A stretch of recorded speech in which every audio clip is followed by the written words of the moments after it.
In a world where mental health problems are used as common tropes in various forms of storytelling, therapist Ryan Engelstad and executive producer Mike Graham try to determine what lines up with real life and what is just exaggerated fantasy. Listen as we delve into the fantastical tales told about mental health in books, movies, and television.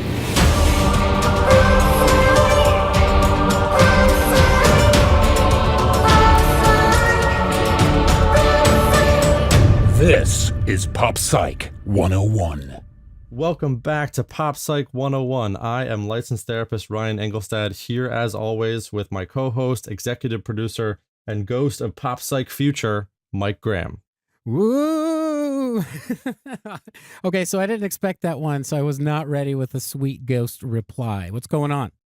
Well, Mike, we got a lot going on. As we shared about last week, we're now on Dash Radio, which we're very excited about. So this show is growing and evolving, and I thought it would make sense for us to take just a couple minutes up top and sort of, remind the listeners why we're making this show. Yeah, I totally agree. And we kind of talked about this beforehand. As the show grows, like we said, we're now on the Dash Radio, real life radio station, and we have this opportunity to reach more people.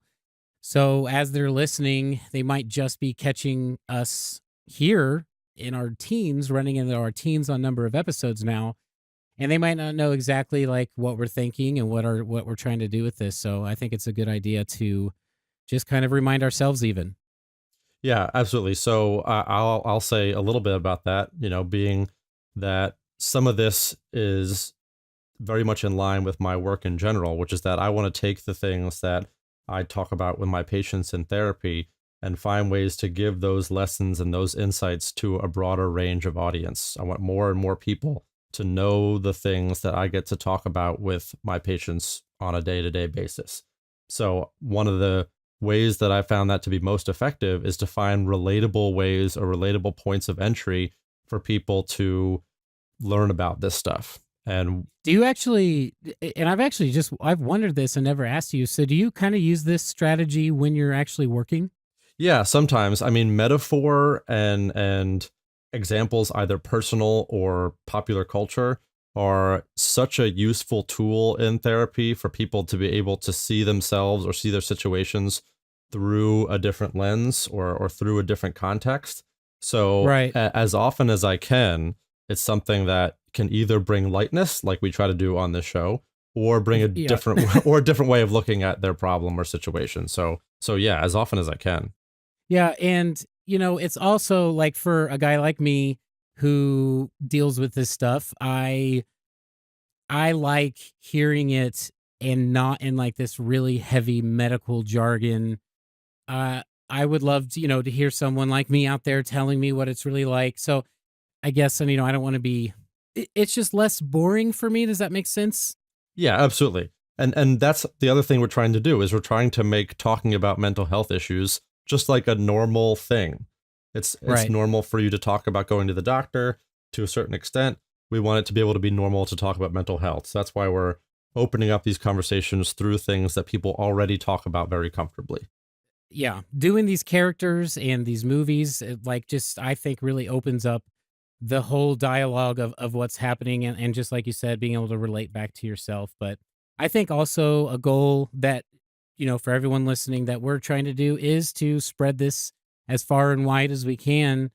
And just like Ryan always says, to normalize this, to make this as easy as, like when we first met, Ryan, you said talking about it like a headache. Yep. Or a broken bone or something, just like any medical issue that you deal with, it should be that normal to talk about. So that's what we're trying to do. That's what we're trying to do, and we're happy to have everybody along for the ride, and it's been really cool to see people participating in the Facebook group and on social media talking about this stuff in a sort of a casual way. It's what makes me certainly happy to see.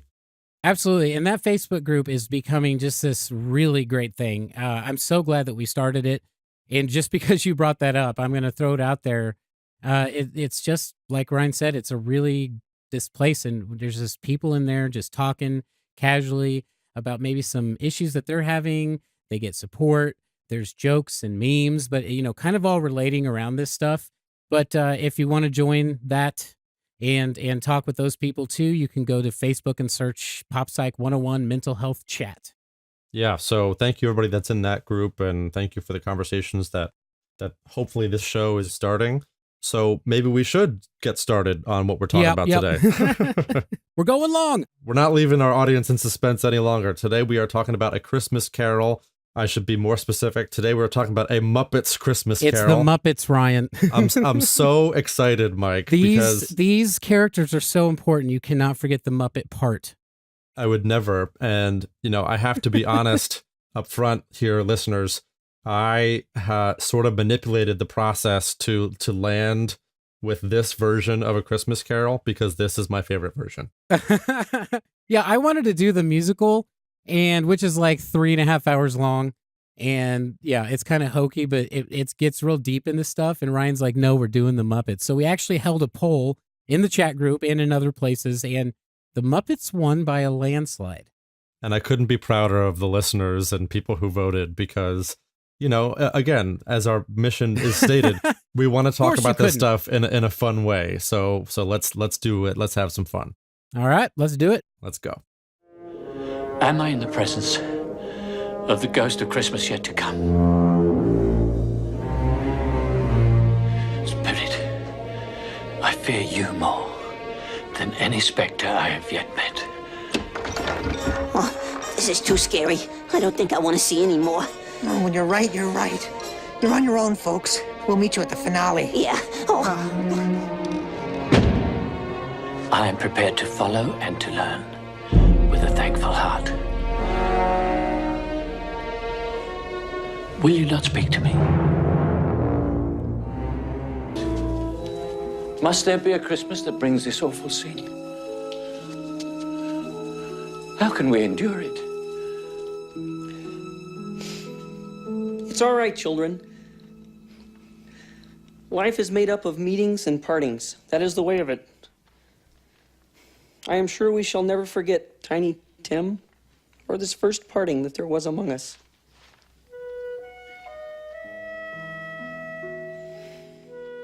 A 1992 film based on the classic novel A Christmas Carol by Charles Dickens, starring the great Gonzo as Charles Dickens, Rizzo the Rat as himself, Kermit the Frog as Bob Cratchit, and Michael Caine as Ebenezer Scrooge, the one human that's starring in this movie. So, the movie, set in the late 19th century on a cold Christmas Eve in London, Ebenezer Scrooge, a penny-pinching money lender, is a vile, nasty, curmudgeon-y man who we see forcing his noble employee, Bob Cratchit, to stay late and return to work the next morning despite the holiday. Scrooge finds no reason to stop business for Christmas and threatens anyone with a merry wish for him, a callous bah humbug. After closing shop, Scrooge returns home and is confronted by his past and deceased business partners, the Marley Brothers. They warn him that his hardened nature will wind up sending him to an eternity wrapped in weighted chains. He is told he will be visited by 3 ghosts: the ghost of Christmas past, the ghost of Christmas present, and the ghost of Christmases yet to come. They are going to guide him through the shadows of his life in an attempt to see where he went wrong and redeem himself. After the very clearly emotional night for Ebenezer, he wakes with a new attitude towards life and the people in it. He spends Christmas Day performing his first acts of kindness to the people of his city. He understands the goodness of the holiday and leaves a changed man who swears to live a life of charity. Well, thank you for that wonderful synopsis, Mike. And I'm just sad that all the rest of the Muppets haven't yet to be acknowledged. Fozzie the Bear as Fezziwig. I mean, it goes on and on. But No. See, here's the deal. Okay, I thought of you when I wrote this. I was like, I can't mention all the Muppets because then my already super long thing will turn into even super longer. You're right. And it was a great synopsis, and I just want to give credit where credit is due to some of the other wonderful Muppet characters. And I just want to say this. I should have acknowledged Fozzie the Bear because when I was a kid, actually my dad and mom and uncles used to have me tell jokes, and then they wouldn't laugh unless I said waka waka. Waka waka indeed. So there's my Fozzie story. So here we are talking about Ebenezer Scrooge through the lens of the Muppets. Yep. And this is actually based on an article, Ryan, that you sent me. And I think it's titled something like Chronic Embitterment in A Christmas Carol. Yes. Something on those lines. Yes. Diagnosing Scrooge Syndrome. What a Christmas Carol can teach us about treating chronic embitterment, by Dr. Stephen A. Diamond, as written on the website Psychology Today in 2011. Yeah, and you sent me that article. We were going over Christmas episodes. We knew we wanted to do a couple in this season, and we were kind of having a hard time, even as we said last episode, that it's kind of hard to just pick a Christmas movie. But as soon as you I'm assuming you'd probably already read these articles, but you sent it to me, and I was like, oh, I just thought that was a really interesting thing. Is, the imagery that brought up was chronic embitterment. But as it turns out, after reading the article and then watching the movie, I think this is going to be like a much broader subject. It is, because chronic embitterment is not an official diagnosis. Doesn't exist in the DSM, the Diagnostic Statistician's Manual, that psychiatrists and therapists use. It's just this sort of colloquial diagnosis of how we sort of understand this certain set of symptoms that Scrooge in particular portrays. From what I read, and just to get us kind of jumped off here, was that he uses the term Scrooge Syndrome, and he also uses the term chronic embitterment. But what he's really referring to is something called Post Traumatic Embitterment Syndrome. That's right. Now, the first thing I'm wondering is, a lot of people have seen Scrooge. They know just how nasty of a person that he is in this story to everyone around him. And the word embitterment really just envelops the idea that you have of Scrooge in your head. So what is that disorder? And is that exact definition, is that a real thing, the post-traumatic embitterment disorder? So post-traumatic embitterment disorder is also, as far as I'm aware, not specifically on the DSM. I actually read myself that it's been talked about for a long time, like something like it's entered in and then taken out and then tossed around as a thing or a diagnosis. Yeah, that's right. So basically, it's not officially in the sort of diagnosis. It's not billable to your insurance to give you a more specific answer, but it absolutely does summarize a very specific summary of symptoms that I'm happy to go into more detail of. Yeah, absolutely. I just think it'd be a good idea to kind of see if what this article was talking about describe what we all know Scrooge kind of is. Yeah. Yeah, so post-traumatic embitterment disorder, similar to post-traumatic stress disorder, both are rooted in this experience of trauma. But unlike post-traumatic stress, the trauma doesn't have to be something that was life-threatening. And to be fair, PTSD does not have to be from something life-threatening. But we often think of post-traumatic embitterment disorder being more emblematic of things like relationships not working out, difficult divorce, losses of ability or illness. I was actually wondering if managerial stress, like pressure that your boss puts on you, can do this sort of thing. Yeah, sure, to a certain extent. Yeah, I mean, we're talking about these symptoms originating with this event. And in most cases, the patient knows that stressor, and it might even consider it as the source of their anger or embitterment. So we know as Scrooge goes through his various stages, he doesn't want to go back to that specific moment in with the Ghost of Christmas Past, because he knows it's still painful for him. Right. So basically, you see Ebenezer Scrooge. Well, first you see Gonzo, and I have a lot to say about Rizzo and Gonzo's relationship. Sure. But we see Ebenezer played by, actually an incredible performance, in my opinion, from Michael Caine. We see Scrooge coming through, and he's just a mean person. Yeah. And hates the idea of Christmas. He just doesn't want to give anybody anything. And sort of one of the first things that happens during the movie, besides just him kind of being a bah humbug sort of character, is his confrontation with Bob Cratchit, played by Kermit. He's already been told to stay late, and he asks about the next day, Christmas, to which Scrooge replies, well, you need to be here at 8 a.m. in the morning. And Kermit the Frog, don't know if I'm going to get used to this. Kermit the Frog is like, well, tomorrow's Christmas Day, but it does not matter to Scrooge. So the first thing that popped into my mind thinking about embitterment was, is this, when this is happening to someone and they have this stretch that happened in their life and it's made them this sort of angry person, is this become like a misery loves company situation? I would say no. It's not so much that he wants company in his misery. It's just that he's angry all the time. And it's actually, I'm glad that you went back to the beginning of the movie, because the first song, which is Scrooge, as sung by the Muppets, does just an incredible job of describing post-traumatic embitterment disorder. And I'm gonna read, if you don't mind, a couple of the lines of lyrics, because it's so good. I bet you I have the same one written down, actually. Okay. As much as I would like to sing it, nobody wants to hear that. So I'm just going to read it, a dramatic reading.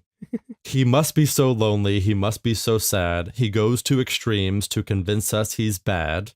He's really a victim of fear and of pride. Look close, and there must be a sweet man inside. Nah. There goes Mr. Outrage, there goes Mr. Sneer. He has no time for friends or fun, his anger makes that clear. Don't ask him for a favor, 'cause his nastiness increases. No crust of bread for those in need, no cheeses for us Mises, which is sung by the Mice.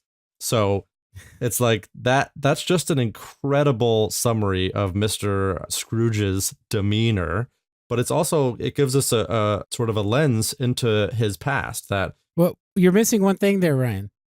Even the vegetables hated him. Yes, of course. I left. Yeah, that was an earlier line. Even the vegetables don't like him, which is accurate. And also goes to show you that this is a person who probably on the inside, if we did go into therapy, is probably lonely, is probably sad, but because of the trauma of his past, the only thing that comes out is anger and sort of mistreatment and all this other things of other people. So is that kind of, you're talking about the stress and the trauma being a trigger for someone to kind of grow this way, but I mean, is exactly what you're saying, is that the kind of outcome of those stressors? Like, is that what this evolves into, is just someone being angry all the time? Yeah, so I'll give you some symptoms of post-traumatic embitterment disorder that Scrooge certainly fits. Symptoms include things like aggressive/depressive mood, reduced drive, which can be thought of in different ways. Like he certainly has a reduced drive to socialize, to interact with people. Avoidance of persons or places related to the event. So for Scrooge, the event is, Christmas. Absolutely. So Christmas is sort of tied to all these past trauma so as a result, he doesn't even acknowledge it. I mean, he completely avoids people at all costs. Like exactly. His house is this dirty, dingy, like he doesn't even have, like, for a guy of his stature in the community, and you would imagine in a time like this, at least what movies tell us, that he should have like servants walking around, and sure, it should be like nice and white and and clean, but it's just not like that. Yeah, and so we see this guy, and if you sort of go to the source material, the book, Charles Dickens makes note of some of Ebenezer Scrooge's sort of like physical symptoms as well, things that sort of seem like tremors, poor, not stature, but like your posture, like his stance. Yeah. He like hunches or slunches or whatever. Yeah, and slunches is not a word, but he slunches over his desk all the time. Yeah, but so these symptoms, which obviously for Scrooge have lasted months and months, if not years, going all the way back to this event, would certainly make him a prime candidate for what we call post-traumatic embitterment disorder. Wow, and that immediately makes me wonder. So, he goes home after the whole scene with Bob Cratchit, and he's confronted by, in the Muppet version, you're going to have to tell me their names, the two old guys that make jokes. Marley and Marley, or you mean the guys, the actual Muppet characters? Yeah, the actors. Oh, man. Oh, I gotcha. You did. Well, I love those guys. It's, It's Waldorf. Waldorf and Stadart. Oh man, we're gonna No. get All right. we're gonna get driven in the ground by the Muppet fans. All right. Well, sorry, Muppet fans. Those two guys from the nosebleed seats, or no, they're not even technically the nosebleeds. They're from the balcony seats. The balcony seats where they just make fun of everybody, and they do that here. And as they're well. fantastic. So one of the best parts of the movie. But so they play the Marley Brothers, and they were partners in business with Scrooge. They passed away. They show up in these weighted chains, and they tell him he's got to go through this experience with 3 ghosts, and they're going to take him through his life. And well, they don't even say they're going to show him what he did wrong. They say he's got some correction to make, but they just want to show him his life. So my immediate questions was, you had mentioned this past event, like Scrooge's trigger or trauma event, but I had big questions about that because there was 2 big things that seemed to have happened. He had, when he was with the ghost of Christmas past, he went to 2 or 3 eras in his life. One being when he was a child through like teenage years, and the other being when he was a young adult and had basically he left a woman for whatever reason that obviously has some deep impact on him. But my further question was, before that, when Scrooge was just a kid in the Muppet version, they talk about that he was always lonely during the Christmas season. So I'm wondering, like, when you're watching this, where do you think that his trigger point stems from?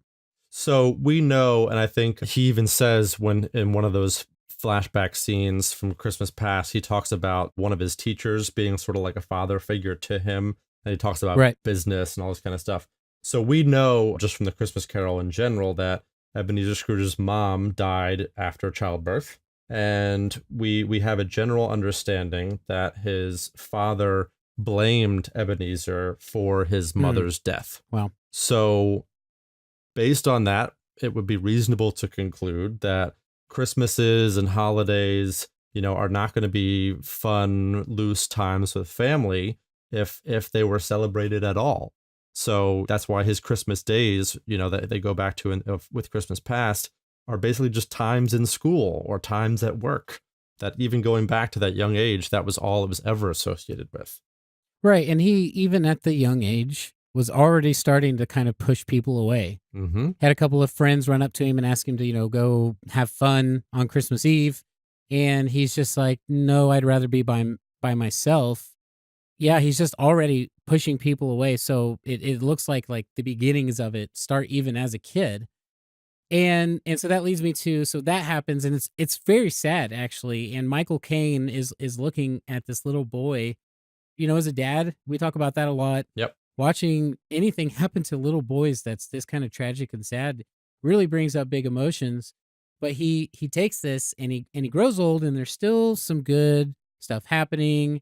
He actually speaks very fond of Fozzie the Bear, Fozziewig. And yeah, he speaks very fondly of him. So he doesn't hate everyone. And he meets Belle, who becomes his girlfriend or someone he's courting.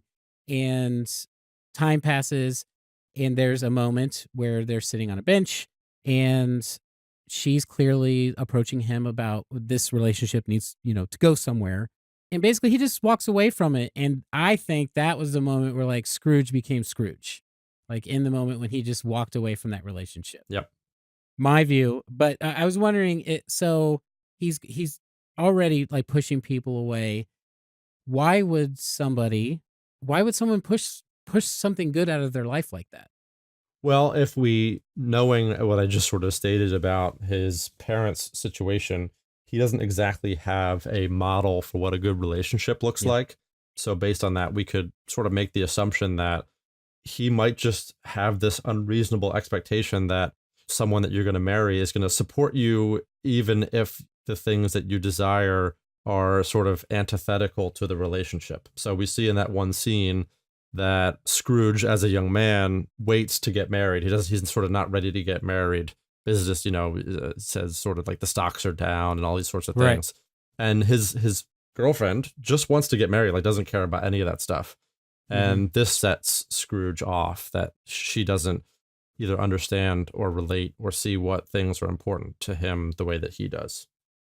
Okay, so we have Scrooge becoming more Scroogey. And Yep. they actually mentioned that in the song Yeah. that you said earlier. They actually mentioned that he gets worse every day. Yep. And so he kind of gets older. But I think a big thing, and one of the first things I thought of when I read the term chronic embitterment and then even read post traumatic embitterment disorder, when you hear the word bitter and these kinds of things, you think old man. And I think a lot of that has to do with literally this character Sure. that we know being a very bitter person. Can this happen? I mean, obviously we see it happening as it goes forward, but can someone be like totally overcome with these thoughts and feelings even at a young age? Yeah, and that's a good question because, we think of bitterment and anger. And for me, I think something that often goes unrecognized is that the way that depression and chronic depression can present itself in men, especially, is in symptoms like ongoing and persistent agitation, anger. So there's no question that for me, what often gets looked at as, oh, that guy has an anger problem, the truth very much frequently, more often, is that that person has like a chronic depressive disorder. So there's no question that these are some of the other diagnoses that someone like Ebenezer Scrooge might be categorized as if he was to go into treatment. As far as treatment, and I actually wrote that down, like I'm watching it and I'm thinking on the lines of embitterment. But I start seeing, like, because of the way he lives and because I have major depressive disorder, he lives in the dark. He lives alone. He almost doesn't like people to see him. These are all things that I think to myself when I'm having really bad bouts of depression. And I thought major depressive disorder when I was watching it. Sure. So if someone like this came into your office, how would you begin to work with them? How would you have them like process their feelings to hopefully get to a point where they can move on or at least attempt to? Yeah, so we would definitely be looking at I should state out front that unfortunately, like a lot of our episodes, someone with something like post-traumatic bitterness or post-traumatic embitterment disorder, much like Scrooge, is unlikely to seek therapy themselves. He doesn't really see himself as having anything wrong with him, which is unfortunate. And if anything, he would be the kind of guy that would be likely to be brought into therapy by his nephew or by, Fred. a supervisor. Yeah, something like that. What we would get would be a guy that doesn't necessarily think anything is wrong. Now, in the assumption that he is willing to be open and acknowledge some of the things from his past, we might look at something like EMDR. Right. And you've talked about that, Yep. a little bit. And how would that work for someone like this? Well, because we want to distance Ebenezer Scrooge's associations with, let's say, relationships and even Christmas with this loss that he's experienced and this loneliness that he's experienced. And we want to create healthier associations with those holidays to be able to Okay. spend time with the family that he still has and that still invites him over, to be able to spend time and have positive interactions with his employees. There's a lot of opportunity here for him to still have a good business, but to not have, and as he does, I mean, when he has this epiphany, that he starts making these changes. But in therapy, we'd be trying to sort of make these more gradual. So yeah, it's something that EMDR could be very effective with him because we could go back to those traumatic memories and change the association that he has with them. Okay, so another thing that was really striking to me watching Michael Caine's performance was, and it was just amazing, like I said earlier, but when he's in the past and he's looking at these things, and I'm thinking about someone that becomes open in your office and you're talking to them and maybe they start admitting things to you that they haven't admitted to anyone or not very many people. But one thing you see Scrooge go through is when he sees, and he's in with the Ghost of Christmas Present, he sees people basically talking crap about him and saying how much they don't like him. It actually really affects him. He doesn't get angry. It looks like he gets sad. Yep. He's offended. It's almost like surprising to him, and he's like deeply hurt by the fact that these people have these opinions about him. I'm wondering if this would be like a common reaction, that they just would totally have no idea that people would have these opinions about them. Well, it would be, because it would be likely that someone like Scrooge would never even consider other people's opinions of him. So he wouldn't even think to consider how people view him because it wouldn't be important to him. But through this journey that he takes, he's sort of softened up by the ghost of Christmas past. You know, he re-experiences some of these traumatic memories. So now he's nice and soft. So now when he sees the present of his actions and the consequences of his behavior, it's like, oh, I now am impacted by this recognition, by these events around me, by people's perceptions of me. And that's like kind of mind blowing to even think about. I guess I just feel bad for him that he has to see it in this light in order to understand what's going on. But you're talking about how he went back and he had to relive these memories and learn about going forward with them. I guess one of the things, and you know, we talk a lot about accuracy on this show. You know, we do the ratings at the end on accuracy. And, you know, I know this is just entertainment and it's not meant to be portrayed this way. You know, we do some movies that are portrayed specifically for this kind of stuff, but this one definitely isn't. You know, it's written a century before psychotherapy. But he has one night of these experiences, and the next day he is a changed man. I mean, like, he comes out of his bedroom, you know, he does the classic, like, he swings the windows open and you know, he almost kills Gonzo and Rizzo. And he's screaming, you know, he has the kid go get the hen, and he goes and he gives money to everyone. And it, you know, if you're looking at learning a lesson and overnight change, I'm just wondering what your thoughts are when you see anything portrayed as overnight change. Well, it's funny that you bring that up, because just for a second, I want to treat Ebenezer Scrooge like a person who actually experienced these visions, as opposed to this just being like a fun literary like dissection. Yeah, exactly. Okay, so we're looking at Scrooge literally seeing ghosts. Yes. Well, so imagine for a second if Scrooge went about his next day and started talking about seeing these ghosts, right? Oh no. Seeing a ghost of Christmas past, seeing the ghost of Christmas present, seeing the ghost of Christmas future. And like his relatives start to get a little concerned about him, and maybe they bring him to a doctor. Now back in the 1800s, this diagnosis did not exist. But with the symptoms that we think Scrooge might describe, it actually fits this sort of recently identified type of dementia. Oh, wow. Which is called Lewy body dementia. I may be mispronouncing that, but Lewy body dementia. And so essentially it fits somewhere in between Alzheimer's and Parkinson's disease. Okay. And one of the sort of hallmark symptoms are these vivid and detailed hallucinations, sometimes featuring friends and relatives. Wow. And like Scrooge's visions or hallucinations, these experiences obviously are distressing, often terrifying. Oh, I bet. Yeah, of course. I mean, it would be like traveling through time. Mm-hmm. So, and early on in the disease, the hallucinations can occur, and then the sort of disease progresses to more cognitive deficits and things that might look more like Alzheimer's or Parkinson's. Yeah. So imagine if you all of a sudden actually had these sort of hallucinations, you might wake up the next morning feeling like, oh man, I got to change some stuff. Like, what the hell was that? Oh yeah. Overnight. Yeah, for sure. Like, it scared the bejesus out of you. Yeah. I have to make a change, or these ghosts are going to keep coming back. Sure. Yeah. So to that extent, it's hard for me to say like this could really happen to people, but things like this do really happen to people.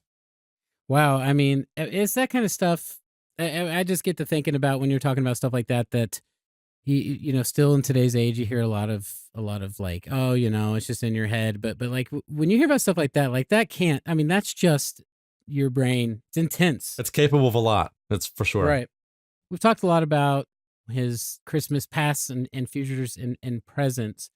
The last big question I had today for you was, what does his future look like after the movie ends? Do you think, based on, I mean, you can even do both realities, the literary dissection versus the actual ghosts dissection? Sure. Literary speaking, these were just sort of metaphorical ghosts or what have you. The way he's portrayed is like, oh, now he's this extremely generous, giving, kind person all of a sudden. I will say, as someone who's worked with people in addiction, sometimes what this is referred to as the pink cloud effect, which is that as soon as things start getting better, whether that be from your addiction or depression or anxiety or what have you, it just feels great and you feel capable of anything and you're on top of the world. And unfortunately, that doesn't last typically. You fall back to some sense of normalcy, and that might not be like feeling really good. It might just be feeling okay.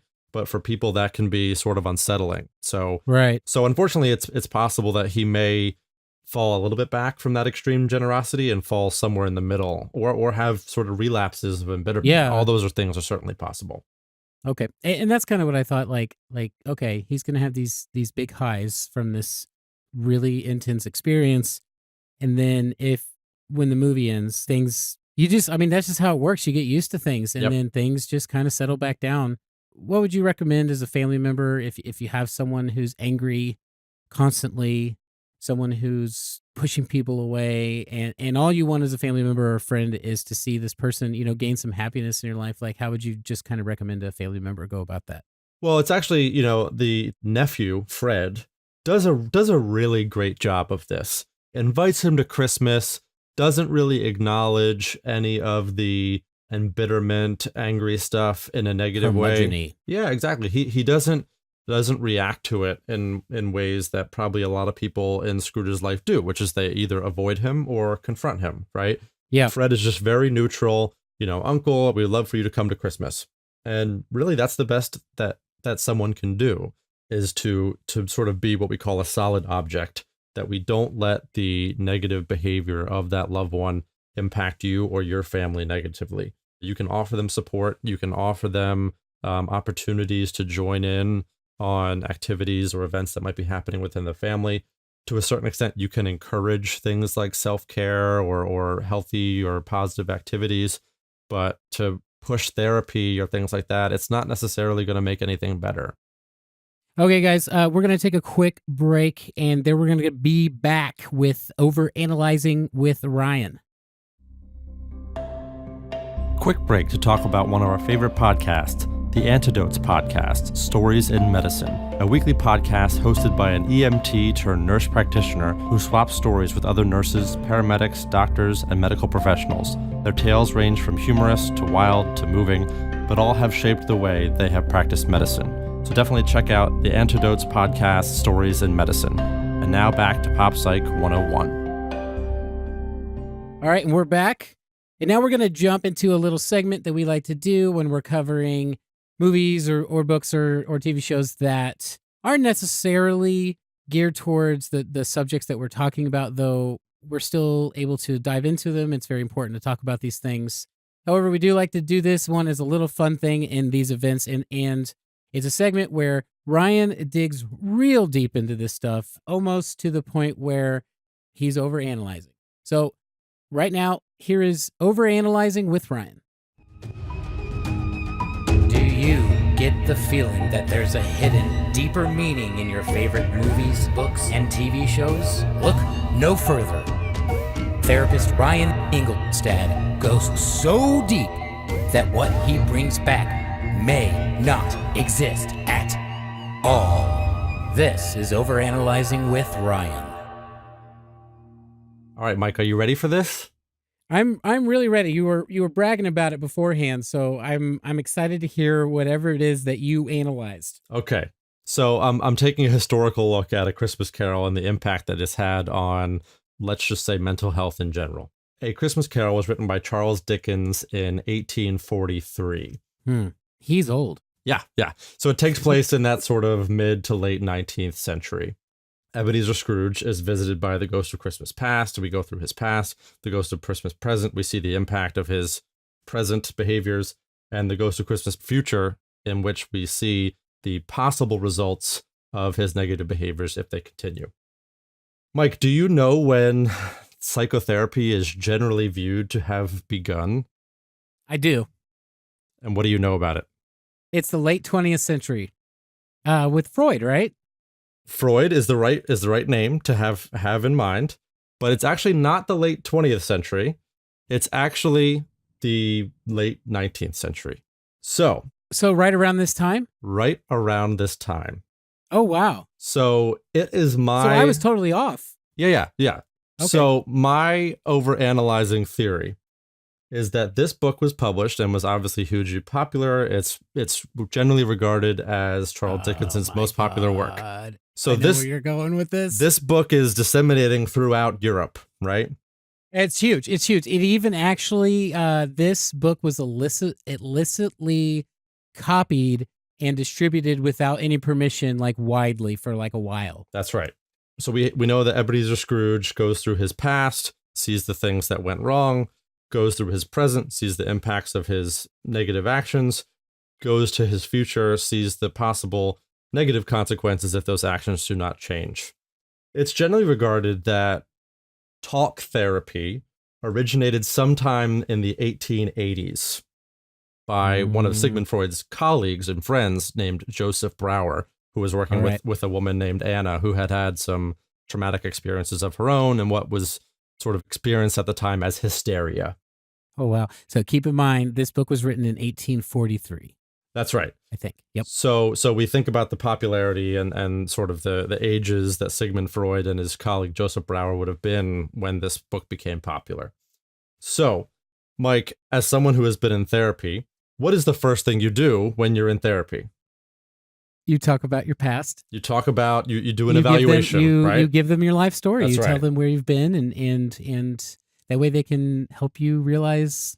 Okay, you continue. Yeah. So you revisit all the things that have happened in your past, good, bad, and indifferent.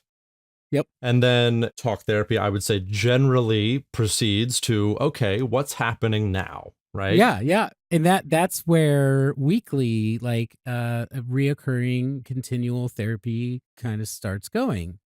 Is how are you doing? What's happening now? That's right. And when things are not going well, when there are, let's say, relapses of symptoms or a person who is refusing to change, a therapist will very frequently confront a patient with the possible negative consequences of their future. Maybe this is an experience you've had. I know this is something that I've experienced working with patients in addiction. No, that's exactly what happens. If I'm not using, like, my current therapist is we're working on coping stuff. She does it real slowly with me, but I've seen therapists in the past, and when I'm not using coping mechanisms and learning to use the skills they're trying to give me, they tell me where I'm going to wind up. That's right. And that technique, if we call it that, actually has a term, and it's called the Dickens method. If you Google the Dickens method. When do I put the explosion sound in? If you Google the Dickens method, it talks all about how playing out the tape of your future, if changes don't happen, how that can activate your energy to make changes in the present. This is very popularly used by guys like Tony Robbins and certainly therapists. And it's actually something that I've written about in articles on Medium and things like that as well. So, Mike, my overanalyzing, to summarize where I'm going with this. My brain is leaking out of my body right now. Is that Sigmund Freud should not be the father of modern psychotherapy. And that it should actually be Mr. Charles Dickens. Oh my God. Okay. I have goosebumps because, I saw where you were going, but even still, once you got there, like, just kaboom everywhere. Yeah, they give Ebenezer Scrooge the most rapid form of talk therapy someone could receive. What you're saying, and I'm gonna do I'm good at synopsis, so I'm gonna synopsisize, also not a word. Summarize? Yeah, okay, gosh. I don't know why I'm a talk show host. So basically what you just said is Charles Dickens wrote a book. It was incredibly popular, and some smart guys read it and said, hey, that's a good idea. Maybe we can replicate this process with people who are struggling with various issues. Wow. And here we are today, 150 or 100 and some odd years later. It's I'm wondering, just from hearing that, whether we can do some research after this episode and maybe even talk about a little up top in the next one of whether there's other people that have wound up on this same theory. full disclosure, this may be like a more generalized theory or overanalyzing thing, but I couldn't stay away from it. It was just shouting at me as I watched this movie and thought about this story. So, But it was the first time you had thought about it. yeah, absolutely. Apologies to anyone if this is something that's already out there, but to me it was like, well, there's something here. I mean, I totally agree with you. I mean, if you put the easiest path is the right solution, like that makes complete sense. Yeah. So there you have it. There is overanalyzing with Ryan of A Muppet's Christmas Carol. Overanalyzing with Ryan. This is Overanalyzing with Ryan. Okay, that was a really good one, Ryan. We are going to get long on time here, so I think that we talked about kind of just going over some things about the holidays and with this stuff in mind with each other. Yeah. So it occurred to me, Mike, that we shared some of our own personal histories, but I like to play a hypothetical game sometimes too. So being that we're talking about A Muppet's Christmas Carol, Mike, if you were visited tonight by the ghost of Christmas past, where would it take you? Oh my God. I mean, how transparent are we trying here? Are we going medium, or do you want me to go all the way down? Or No. Because how about this? How about I go first? Okay. You set the bar, and I will stay set the on it. bar. Okay. Okay. All right. So answer your question. So I'm going to answer my question with a preface. If there are any children in the car listening, I'm going to tell a story about Christmas that they may or may not want to hear. So feel free to pause or turn us off and come back later when you can. So, Mike, I'm going to tell a story of... That was really kind of you. Of how... Well, thank you. But I'm going to tell a story of how I learned that Santa Claus wasn't real. I'd be pissed. All right, yeah, go. All of that being said, I'm going to say somewhere in the like 4th to 6th grade range, which might sound a little old. So I was like, 9, 10, 11. But the reason that I didn't find out until this age is because I had younger siblings. So I have 3 younger siblings, 2, 4, and 6 years younger than me. So the story of Santa Claus was maintained as long as my parents could maintain it. But I will never forget that there was a person in my grammar school who claimed to attempt to record Santa Claus on a video camera, right when video cameras were becoming something families owned, an attempt to capture who he was, right? And the story they told was that they set up a sort of hidden camera in their living room and pressed record all night. The next day sort of snuck away to watch the recording. They claim, obviously I never saw this video. Yeah. At some point during the video, it went static. And then the static came out and the Christmas presents were under the tree. No. Yeah, exactly. And that's exactly how every middle schooler would react to that story. So I'm like, okay, wait a second. I didn't even know we could try to do something like that. No. Man, you're blowing my mind here, Ryan. So I didn't attempt to record Santa Claus, but I did sort of attempt some snooping of my own. And I'm sad to say that I'm let's just say I made a discovery of where the presents were really coming from. It's not my proudest moment, but it happened. And at being the good older brother, I did not tell my siblings. Good job. I kept this to myself. You've been good guys since day one, right? Well, until they learned on their own. Well, because I knew it was sort of a letdown. It was like, oh, so all those stories are just stories. I have a follow-up question.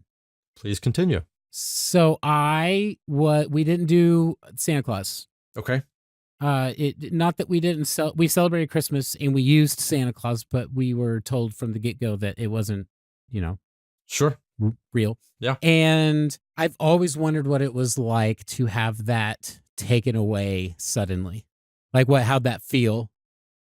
As I was saying, it was kind of the age where I would say most kids knew. So for me, I was old enough that it didn't have such a significant impact that I know it's had on other kids that found out, let's say, too early. Did you suspect already?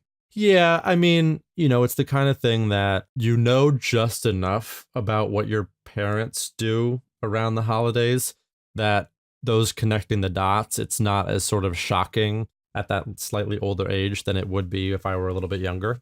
So for me, it wasn't this like devastating thing. It was more just like, oh, it's sort of like a letdown, like a sad thing. Like there's not really a guy who comes down the chimney. And you know, so unlike you sort of mentioned that maybe you guys didn't do the whole Santa thing. Like my parents really did. We had to write a letter to Santa Claus. We had to leave out milk and cookies, and they did an incredible job. The cookies were always eaten. The milk was always drank.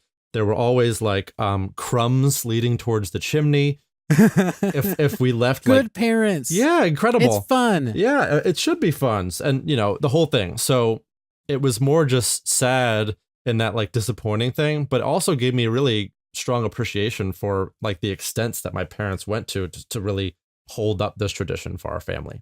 So that's me. So Mike, that's where I've set the bar for you. So feel free to answer the question in whatever way you see fit. All right. Where does the ghost of Christmas past take me walking on Ryan's bar? You know, I know exactly where this is actually. Now, like I said, we didn't do Santa Claus, which is fine. I always wished we had, because I guess I never got that. We didn't do Halloween either.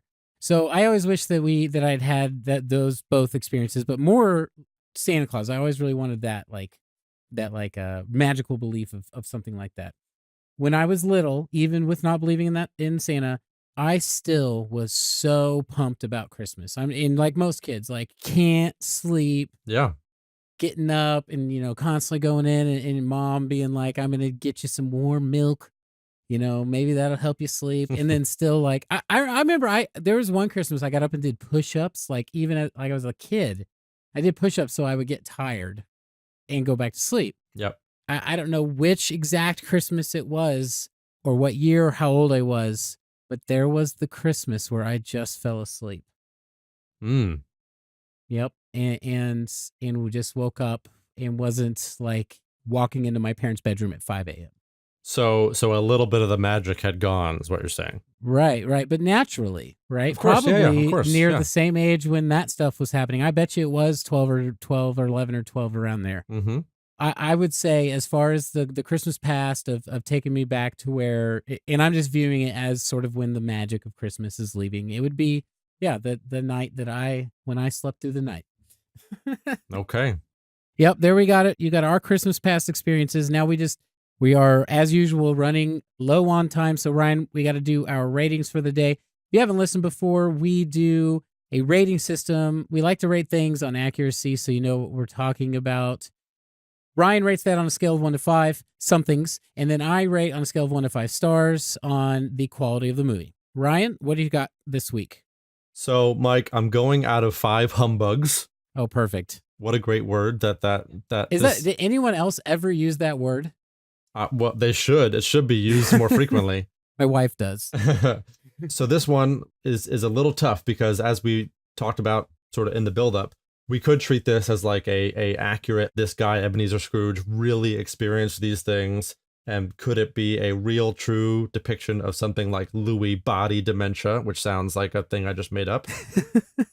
Or do we treat it as maybe the way it was initially intended, which is that this is a literary tale told to give warning to those people who may carry chronic embitterment in their heart due to whatever trauma of their past? And to that extent, I do want to treat it that way. So yes, Ebenezer Scrooge shows these symptoms of what we would now call chronic embitterment. And to that extent, we sort of apply this diagnosis that, again, doesn't actually exist to this person. So in that context, I am giving Ebenezer Scrooge 2 out of 5 humbugs. So apologies, Ebenezer. I missed you on this one, Ryan. Well, it's because and listen, I should clarify. Like, I'm very excited that the metaphor exists for us to use. Yep. And as we mentioned in the overanalyzing, to the extent that this could be the father of modern talk therapy, I'm very appreciative for the story. You should write an article about that. Yeah, I should. But the story itself, people do not get better overnight. That's I think the thing I want people to take away from this. That was my issue. Like, but if we're doing it in our way, I was like, well, yeah, that's going to be not right. Right. So that's why I'm ranking it where it is that as you asked me before, how would we help somebody in this situation? And the honest answer to that is that it's going to take a long time for this person to get to the point that Ebenezer got to overnight. I actually read about a lot of cases like this. It's hard for people to move past these feelings. Very hard. But it can be done with therapy and willingness, I think. Yep, no question. Okay, so here I go. I'm going to rate this on a scale of 1 to 5 stars on the quality of the movie.